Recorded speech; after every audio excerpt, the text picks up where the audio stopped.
Hey, Kentucky, this is Mary Jo Perino. Tonight, Mitch McConnell remains a key player in Washington as impeachment talk heats up. Do voters care about the governor's race? And we'll see how the Cats can cope with the absence of Nick Richards. All that and more is next on Hey, Kentucky.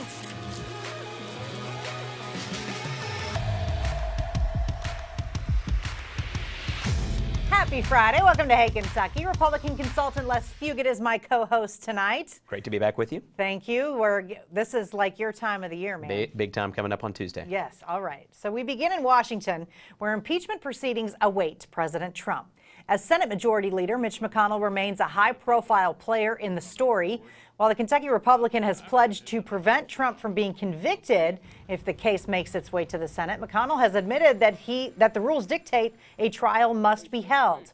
That admission doesn't sit well with some, including a Fox News host who says McConnell needs to pursue changing the way an impeachment trial is handled, a process that hasn't changed in decades. Les, are you surprised in any way that McConnell hasn't maybe been more vocal and outspoken against the impeachment proceedings? No, I mean, I think he's been pretty vocal about how the Democrats in the House have handled the proceedings.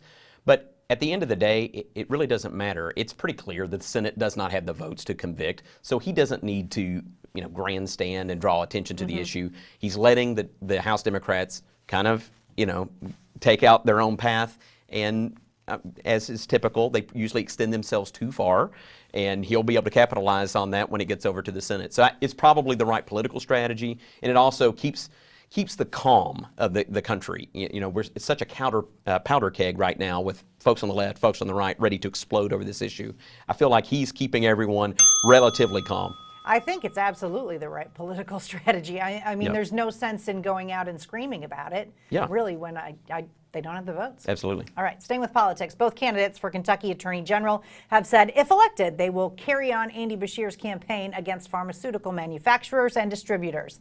9 lawsuits are pending against Big Pharma, seeking to hold them accountable for a wave of addiction that's swept across the state. It's the biggest issue in the Attorney General's race, but at the same time, the pharmaceutical industry has been donating millions of dollars to the Attorneys General Association for both Republicans and Democrats, which helps promote campaigns for both Daniel Cameron and Greg Stumbo. Unless both sides have gotten about the same amount of money, a few $1,000s here or there, discrepancy, but both sides have gotten significant contributions from pharma. Yeah, what the general public doesn't know is that these groups exist on both sides, usually for all kinds of races, and it's a way for industries to be able to just have conversations about their issues.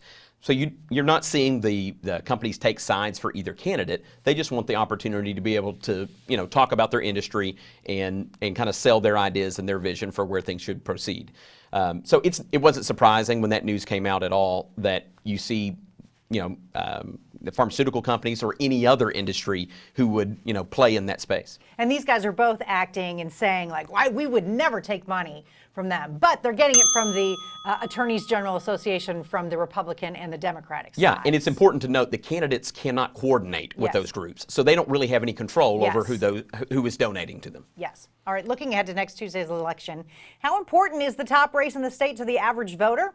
While incumbent Governor Matt Bevin and Democratic challenger Andy Beshear have spent months trying to convince voters of the stark contrast in how they would lead if elected, it seems that message may not have landed, at least with people living outside of our major cities. A writer for the Louisville Courier-Journal says he talked with people in 55 counties while logging nearly 1,400 miles. He says rural voters feel isolated from the politicians in Frankfort and the issues involved. Meanwhile, overall turnout is expected to be less than a third of the state's registered voters. Les, you think it might be slightly higher than that, but there seems to, as much back and forth, there also is some apathy here. Yeah, one of the issues I'd probably take with how that article characterized the apathy is that it was just rural voters. Like, this is an issue for urban and rural voters. No one seems to be engaged in this governor's race. And it's something that we've seen, frankly, in the last few governor's races. So it's something that Kentucky has to grapple with. And there's been debate about moving the gubernatorial election to be on the presidential election year so that more people are engaged in the process. That's obviously something to consider. But at the end of the day, we just don't have the excitement around voting in these elections that we once had. And there's a couple other states that do it in the off year, and their turnout has been better than ours. Yeah, Mississippi State, the state of Mississippi and Louisiana both elect their governors, and they've seen higher turnout than we do. Yeah, Louisiana State. Yes. University. Yes. All right, now, now a follow-up on the story involving an outgoing U of L trustee who made headlines with a summer deposition about the sex scandal that rocked the basketball program. In July, David Grissom said under oath that a fellow university trustee provided the cash that was paid to strippers who performed for the players and recruits, and the source of that information was former Louisville president James Ramsey.